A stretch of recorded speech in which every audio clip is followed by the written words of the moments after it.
Tudo bem? Vamos falar hoje de um tema que tomou conta das redes sociais e do noticiário nessa semana: a prisão do cantor sertanejo Gustavo Lima, que hoje agora a gente sabe se chamar Nivaldo Batista de Lima. Ele foi preso por determinação de uma decisão judicial do estado de Pernambuco, e essa decisão judicial acabou sendo, vamos dizer assim, cassada algumas horas depois por decisão do Tribunal de Justiça de Pernambuco. E poucas vezes se vê ou se viu uma decisão judicial ser cassada em tão pouco tempo. Ela tem algum problema? Ou o problema está na decisão que a cassou? Bom, lendo essa decisão que foi decretada por uma juíza de Pernambuco, eu entendo que o problema está na decisão que decretou a prisão. Eu aqui pesquisei essa decisão, acabei recebendo e vi algumas coisas interessantes. Primeiro, que o próprio Ministério Público se manifestou contrário à prisão. E a juíza não acolheu o parecer do Ministério Público, preferiu então dar razão à representação da autoridade policial e, com base na representação da autoridade policial, decretou a prisão. Isso já é um tanto controvertido, entendo eu pelo menos. Eu tenho um entendimento de que, se não há concordância pedido ou concordância expressa do Ministério Público para a decretação de uma prisão cautelar, pelo menos na fase pré-processual, entendo eu que essa prisão não pode ser decretada. O Ministério Público é o dono da ação penal e, num modelo, num sistema acusatório, qualquer prisão cautelar, pelo menos na fase pré-processual, deve sim receber a chancela expressa do Ministério Público. Se o Ministério Público é contra uma representação de uma prisão cautelar feita pela autoridade policial, eu entendo que ao juiz não é dado decretar, portanto, essa prisão.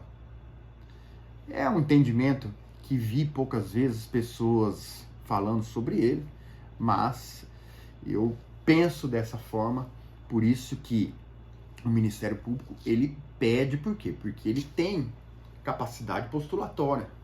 O delegado, ele representa pela prisão. Penso eu, portanto, que a decretação da prisão nessa fase pré-processual, decretação da prisão cautelar, sem a anuência expressa do Ministério Público, sem um pedido ou a anuência expressa do Ministério Público por escrito, macula essa decisão, essa prisão. Isso, inclusive, foi um dos argumentos levados pelos advogados do Gustavo Lima ao desembargador, mediante um habeas corpus. Mas eu aqui recolhi algumas coisas que foram ditas nessa decisão.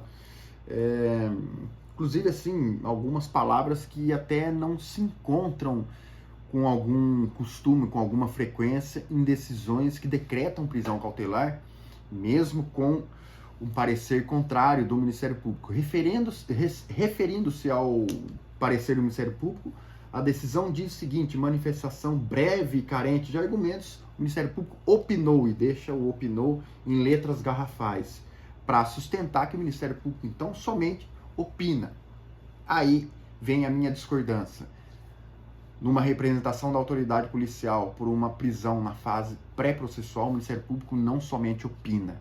A meu ver, o Ministério Público tem que chancelar o parecer do Ministério Público. Se não for favorável a essa prisão não pode ser decretada. Esse é o meu entendimento. Mas também, mais adiante, a decisão diz sobre alguns argumentos trazidos pelo promotor. Tais alegações não se sustentam e se revela, na verdade, como uma mera conjectura desprovida de qualquer valor probatório e marcada por uma evidente falácia. A decisão deixa bem claro que ela não está concordando de maneira nenhuma com o parecer do Ministério Público contrário à prisão. E penso que, nas suas 17 páginas, essa decisão, ela pouco se desenvolve em relação aos requisitos da prisão preventiva. No caso, a materialidade do crime e indícios suficientes de autoria. a decisão ela não é muito clara a esse respeito, ela pouco fala sobre isso, pelo menos eu tive essa impressão. E prefere, portanto, falar coisas que pouco tem a ver com uma decisão que decreta uma prisão cautelar. Por exemplo, para ser magistrado e zelar pela justiça, defendendo o Estado e suas instituições, é imprescindível agir com coragem e firmeza. Cabe ao Poder Judiciário a coragem de enfrentar interesses obscuros e agir em prol do bem comum, sempre com integridade e determinação. Que bom!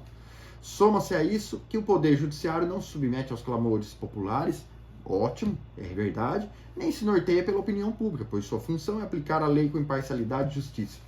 Não pode tampouco ser influenciado pelo poder econômico ou pelo status social dos investigados. Ok, a justiça deve ser cega a esses fatores, tratando todos, independentemente de sua posição, com a mesma equidade e rigor, conforme os princípios constitucionais que garantem a isonomia e a imparcialidade na condução dos processos. Ótimo, mas e aí? O que isso tem a ver com a decretação de uma prisão cautelar? E tem mais. Mais adiante, a decisão cita ainda algumas frases que parecem para mim mais argumentos de autoridade, frases de efeito, do que argumentos que sirvam de verdade para a decretação de uma prisão cautelar na fase pré-processual.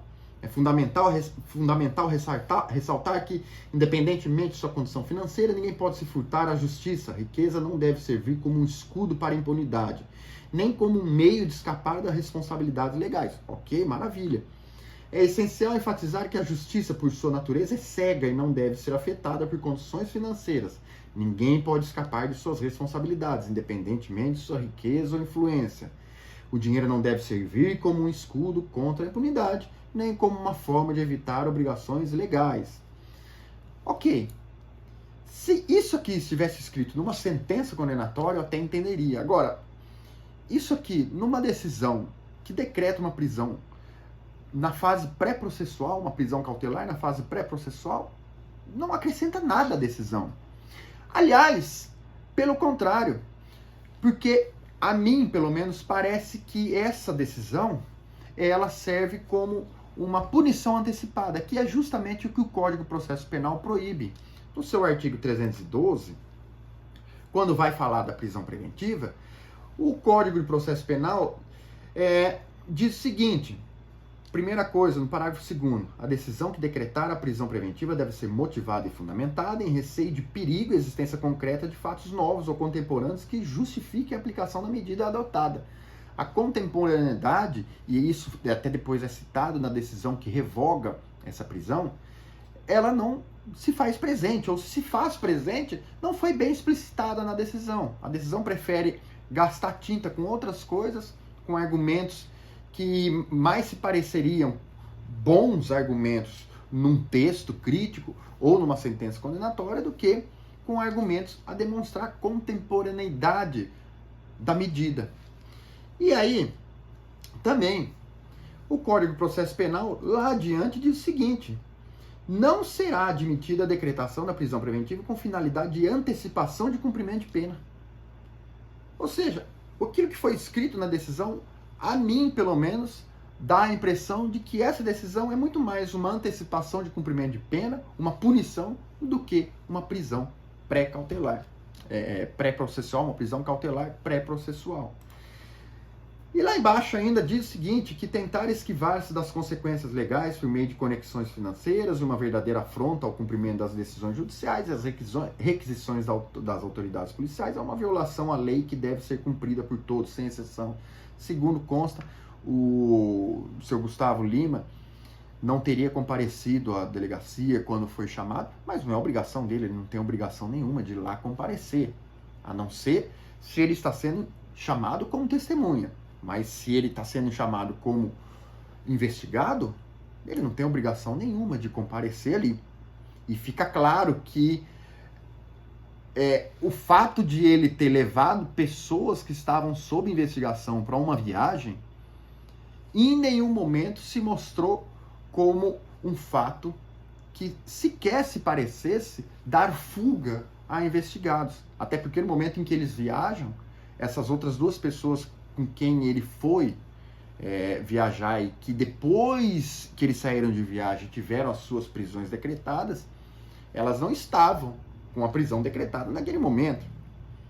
E ele, portanto, nesse momento não deu fuga a ninguém. No momento que ele volta, não há nada, absolutamente nada, que comprove que ele levou essas duas pessoas no avião na volta e deixou essas duas pessoas em outro lugar como se elas fossem foragidas.